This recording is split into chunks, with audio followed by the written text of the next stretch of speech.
목동의 생활을 끝내고 이제 왕이 되고 다른 삶을 살았어도 그 가슴 속에 여호와 하나님은 누구신가? 에 대한 질문 앞에 1초도 망설이지 아니하고 여호와는 나의 목자이십니다, 이 고백을 하는 거예요. 왜 그러느냐 하면 목자는 어떻게 하는지를 자기가 경험해서 알아요. 그는 양을 칠 때 자기는 먹지 못해도, 자기는 배고파도 양들의 배부름을 위하여 초지를 찾아 양들을 우리에 두고 이 산 넘고 저 강 건너며 좋은 풀 좋은 물을 찾아 막 헤맸던 것도 생각을 합니다. 오직 그 가슴 속에 간절히 원하는 꿈 하나가 있었다면 풀이 많은 초지를 발견하여 자신의 양들을 거기에 누이고 그들을 기름지게 하는 것 외에는 아무것도 없었습니다. 그만큼 다윗은 양들을 위하여 살았고, 또 한 번씩 맹수들이 다가와 자신들의 양을 물어 죽여 뜯으려 할 때마다 자기의 신분의 위험 아랑곳하지 아니하고 몸을 던져 맹수와 싸우며 사자의 입을 찢고 곰의 입을 찢으며 자신의 양을 보호했던 시간들을 기억하는 거예요. 목자가 얼마나 양을 사랑하는지, 목자가 양들을 우리에 두고 맹수들이 와서 해치질까봐 두려워 밤잠 자지 않고 빙빙 돌며 야생동물로부터 양을 보호해줬던 그 시간들, 앞을 새라 굴물 새라 한없이 양에게 마음을 쏟으며 살아왔던 기억들이 이 다윗의 마음속에 가득 차 있는 거예요. 그래서 다윗은 하나님을 소개할 때 하나님은 장군이야, 하나님은 사업가야, 하나님은 뭐야 이러지 아니하고 여호와 하나님은 나의 목자야 하는 거예요. 팔레스타인에는 전설처럼 내려오는 이야기 하나가 있어요. 예수님도 그걸 인용한 적이 있습니다. 저녁이 되면 양들을 풀을 먹이고 우리에다가 다 집어넣고 잠을 자는데 우리에 들어온 양들을 세어보니 99마리, 한 마리가 빠진 거예요. 그래서 그 목자는 99마리의 양을 우리에 두고 그 한 마리의 양을 찾아 이 산저산 넘다가 지쳐서 죽었다는 이야기, 전설처럼 내려오는 거예요. 다윗은 아마도 그 전설을 듣고 살았을 것입니다. 그것은 양을 향한 목자의 애달픈 사랑과 양을 지키고자 하는 목자의 간절함을 담은 이야기지요. 마찬가지로 다윗이 경험한 하나님은 한 마리의 양을 찾아 헤매이다 지쳐 쓰러져 죽은 목자와 같더라는 거예요. 그래서 주님도 이런 말씀을 하셨습니다. 나는 선한 목자라. 선한 목자는 양을 위하여 목숨을 버린다. 기꺼이 주님은 우리 살리기 위하여 죽음을 피하지 않았습니다. 근데 교회에 나오셨으면 하나님에 대한 바른 인식을 가져야 돼요. 다윗은 자기가 목동 생활을 해보니까, 그리고 자기가 하나님을 경험해 보니까 자기가 한마디로 딱 논할 수 있는 하나님은 여호와시더라, 하나님은 목자시더라 하는 걸 고백하는 거예요. 오늘 저와 여러분이 하나님 앞에 다가와 고백할 수 있는 고백이 여호와 하나님은 나의 목자입니다 라고 고백할 수 있기를 바랍니다. 그 다윗이 여호와는 나의 목자입니다 라고 한 말의 결론이 뭔지 아십니까? 여호와가 나의 목자이기 때문에 기결되는 결론이 뭐냐고요? 그거 뭐냐면, 나 진짜 귀찮았어. 여호와 목자이시니 나 너무 귀찮았어. 시시콜콜 간섭하고 숨도 못 쉬게 했어. 잔소리는 얼마나 많은지, 뭐 이럴 수도 있잖아. 근데 다윗의 결론은 그게 아니었어요. 여호와는 나의 목자시니 내게 부족함이 없으리로다. 이건 뭐냐면 모든 분야에 기름지게 하셨다는 거예요.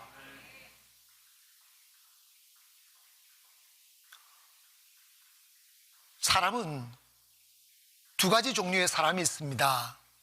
하나님 안의 사람과 하나님 밖의 사람이 있어요. 당연히 교회 안 다니는 사람은 하나님 밖의 사람들이고, 그들은 자기들의 수고로 살아야 됩니다. 근데 불행은 뭐냐면 교회 안에 들어왔어도, 신앙생활 하고 있으면서도 여호와 하나님을 목자 안 삼고 여전히 자기 고집대로 사는 교회 안에 이방인들이 있어요. 아시겠어요? 교회 안에 이방인들이 있어요. 그 사람들은 교회는 다녀도 기름짐이 없어요. 행복이라는 걸 몰라요. 항상 어둠과 유모를 두려움이 그들의 마음을 뒤덮고 있어요. 그래서 항상 불안하니까 돈을 잡으려고 하고, 친구를 얻으려고 하고, 세상을 얻으려고 합니다. 그래야 덜 불안하니까.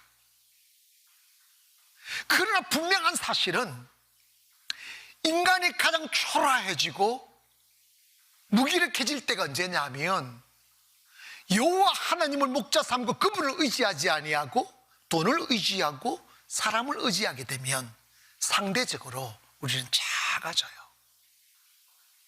나약해져요. 영적으로 가장 강할 때가 언제냐? 사람 제끼고 돈 제끼고 세상 제끼고 여호와 하나님만을 볼 수 있는 그 순간이에요. 여러분이 교회 오셔서 영적으로 하나님이 나의 목자임이 믿어지고 여호와를 목자로 삼고 살아가는 사람의 특징이 뭐냐면, 그 하나님에 대하여 바른 인식을 하는데, 첫째로 하나님은 나를 기르시는 분임을 인정합니다. 이렇게 의식주의에 노예되고 그 중압감이 힘들어 지쳐가는 사람들을 향하여 마태복음 6장 26절부터 쭉 한번 읽어보겠습니다. 크게 시작.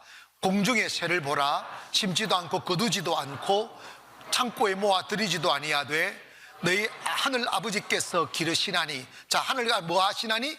기르시나니 너희는 이것들보다 귀하지 아니하냐? 너희 중에 누가 염려함으로 그 키를 한 자라도 더할 수 있겠느냐? 그러므로 염려하여 이르기를 무엇을 먹을까? 무엇을 마실까? 무엇을 입을까? 하지 마라. 이는 다 뭐라고요? 자, 여러분, 우리 의식주 염려해요, 안 해요? 그런 거 같이 하지 말고 염려해요, 안 해요? 그럼 우리는 누구입니까? 이방인이라는 거예요. 나는 이 구절에서 충격을 받은 거예요. 내가 목사인데 여전히 먹을 걸 걱정하고 있더라고요. 내가 목사인데 여전히 내일을 두려워하고 있더라고요. 아니요, 이거 심각하게 들어봐야 돼요. 목사님, 그러면 천하태평처럼 살라고. 그거 아니지. 우리 누구보다도 열정적으로 살고, 누구보다 땀을 열심히 흘리고, 누구보다 더 열심히 살아야지만 그 기초가 먹고 살기 위하여 하는 게 아니고 사명 위에 땀을 흘려야지. 염려함으로 수고를 하게 되면 하늘에 기름진 이슬이 사라지는 거예요. 여러분의 하나의 땀방울에 10가지 축복이 임해야 됩니다. 한 가지의 수고에 하나님의 은혜가 임해야 된다니까. 그래야 세상을 이길 수가 있어요. 그러기 위해서는 하나님을 떠나 내 수고로 땀을 흘리며 먹고 살기 위하여 돈을 벌지 말라고. 산 게 뭐 있냐고요. 어쩌면 죽어가지. 50년 60년 먹을 걸 위해 수고하였는데 남은 게 무엇입니까? 죽게 된 육체밖에 더 있어요. 인생은 그런 게 아니라고요.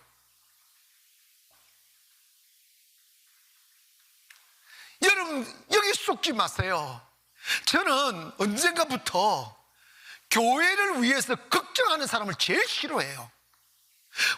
목사님 건축하시네. 어떤 목사님들은 이래들, 목사님 이 시대에 이 혼란신 건축을 미치냐고, 걱정 안 되느냐고. 당신이 왜 걱정하느냐고 그러죠. 아니, 잘 들으세요.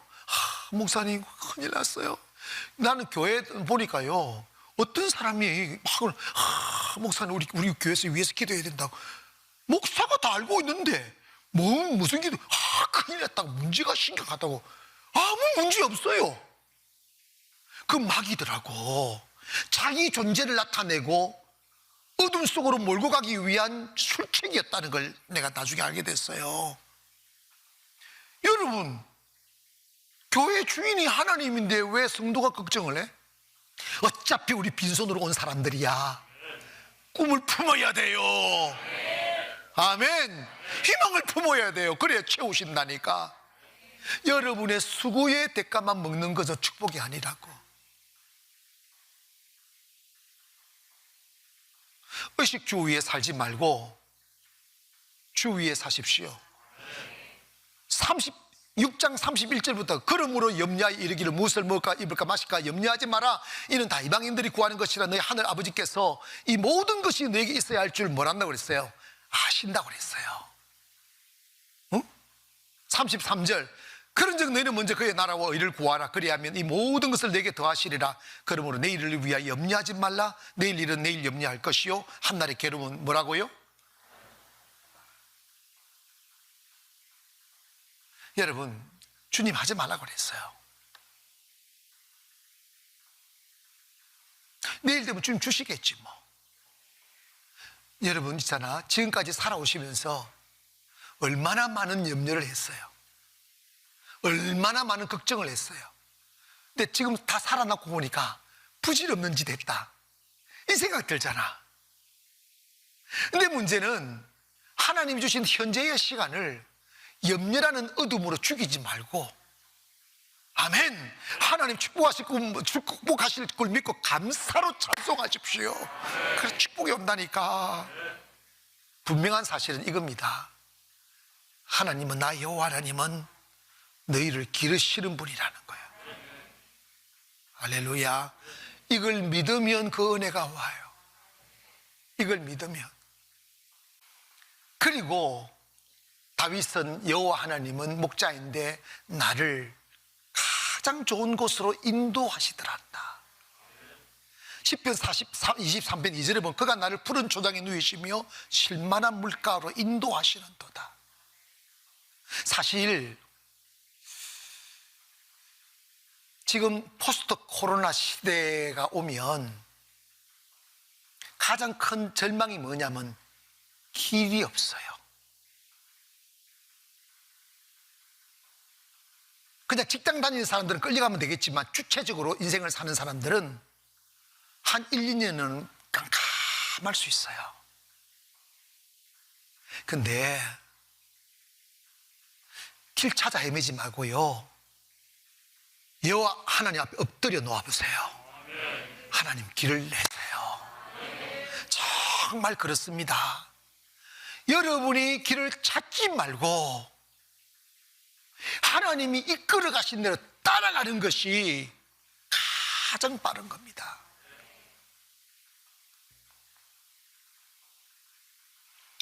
양들이 초지에 놓여지면 푸른 풀밭 시내 문만 있는 게 아니고 항상 양들 주변에는 야생 동물들이 항상 따라, 눈에는 안 보이지만 이리도 있고 사자도 있고 곰도 있고 많은 맹수들이 있어요. 그래가지고 여러분 항상 1년에 한 20몇 마리씩 항상 희생당해요.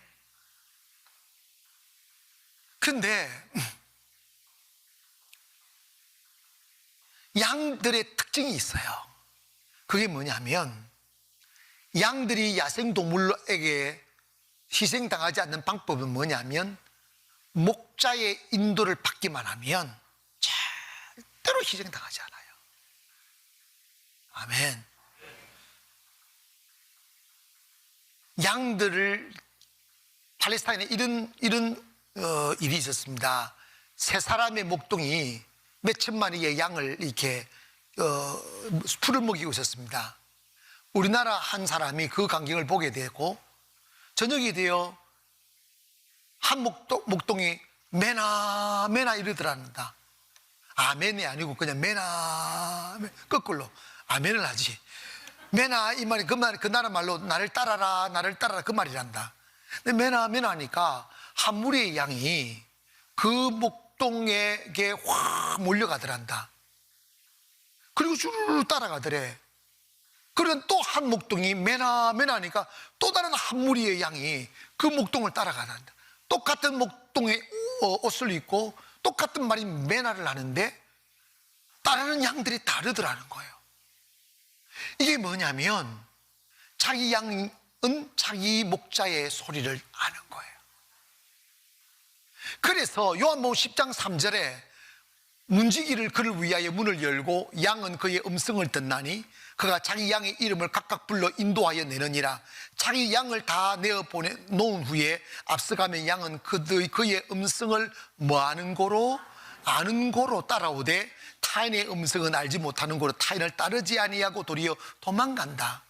그래가지고 이 사람이 자기도 목동의 옷을 입고 매나 매나 했대. 한 놈도 안 따라오더래.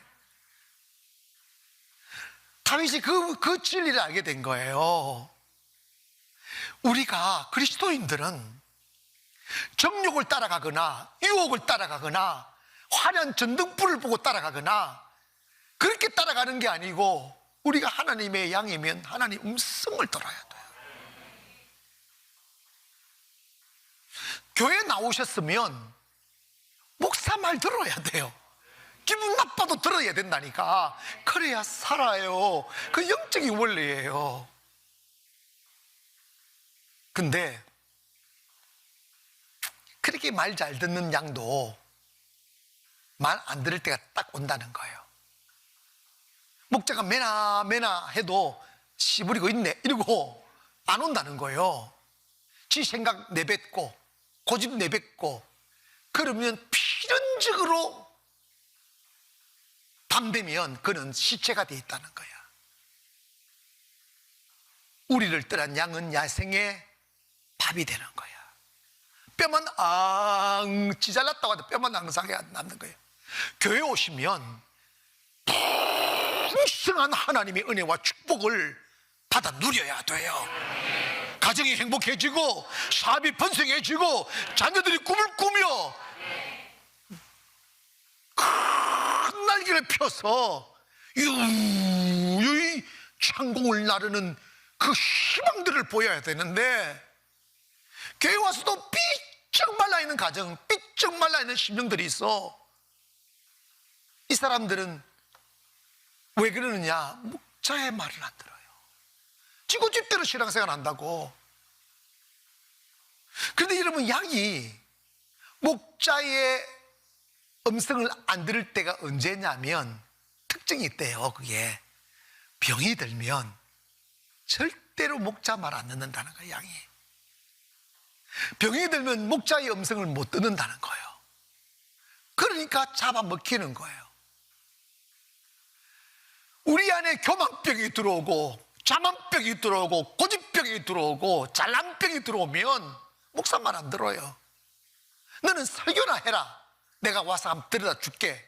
그럼 듣기 좋으면 몇 자 적었다가 듣기 싫으면 성경 보고 왜 오는지 모르겠어요. 나는 예전에 이런 설교를 많이 했어요.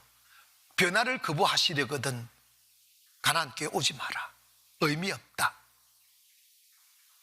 여러분 기억하세요. 교회는 목자를 따라오는 거예요. 아멘. 하나님이 인도해 주십니다. 여러분 아무리 어두운 세상이 도래한다 할지라도 주님 따라가면 길 열려요. 형통해집니다. 왜냐? 목자이신 우리 하나님은 다윗이 이런 고백이다. 우리를 지키시는 분이란다. 아멘. 우리를 지키시는 분이란다. 시편 23편 4절에 보니까 한번 크게 읽어봅시다. 시작. 내가 사방에 음침한 골짜기로 다닐지라도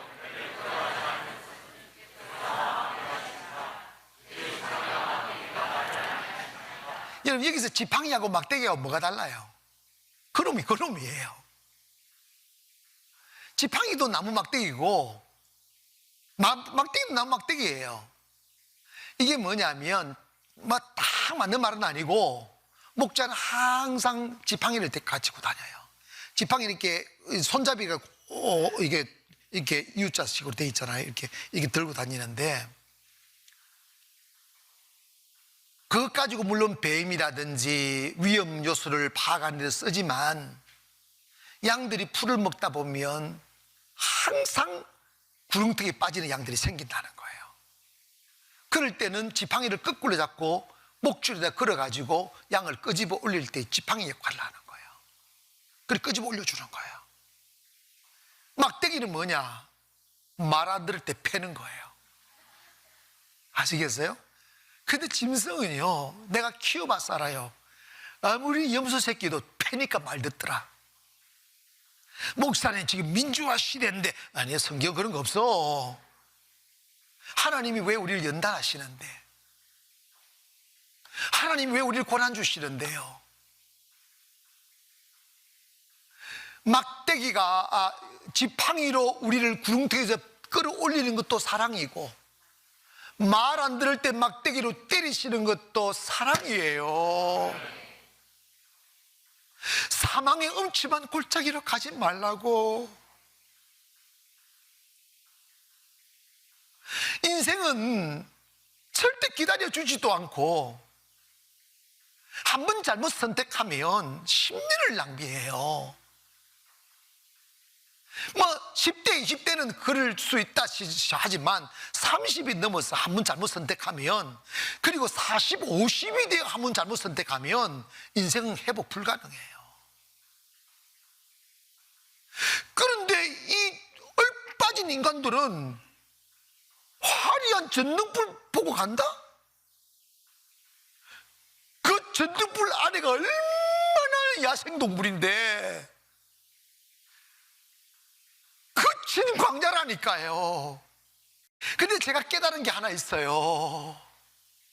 하나님은 우리가 하나님의 다 꿀복될 때까지는 축복하지 않아요. 자유가 없어요. 풍성함이 없어요. 끼기지는 않아요. 근데 정말 인격적으로 주님밖에 없습니다 하며 자기 모든 생각과 고집과 교만과 이성을 내려놓고 주님의 주권에 굴복할 때, 그때부터 자유가 오고 형통함이 오고 축복이 오더라고요. 나는 그걸 아는 사람이에요. 고백합니다. 주님은 나를 지켜주시는 분입니다. 여호와 하나님은 목자 삼기를 바랍니다. 이 코로나 이후의 시대가 앞으로 1년이 참 힘겨우실 거라고 늘 예상하는데, 나는 기회가 오리라고 생각해요. 하나님을 경외하는 사람은 세상이 위기일 때 항상 기회였어요. 여러분 주님 목자 삼아서 여러분이 커지고 축복받고 잘 돼야 세상을 도울 수 있지 않겠어요? 응?